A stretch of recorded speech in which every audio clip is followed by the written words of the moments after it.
اسلامی سال کا پہلا مہینہ محرم الحرام، اس میں اجر و ثواب کے کثیر مواقع ہیں تاکہ سال کی ابتدا میں ہی بندہ رب تعالیٰ کے قریب ہو جائے، توبہ کرے اور اس کے گناہ بخش دیے جائیں۔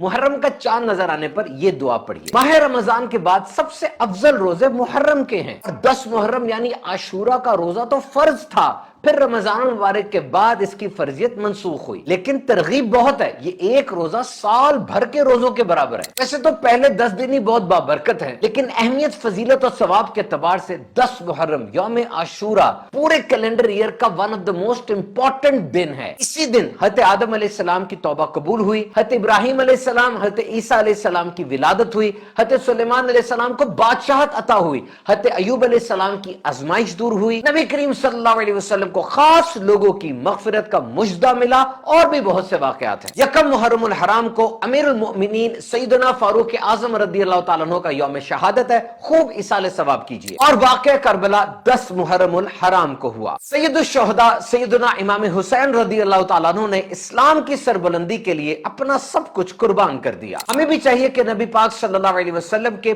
پاکیزہ گھرانے کی سیرت و کردار پر عمل کر کے اپنی دنیا اور آخرت کو روشن کریں۔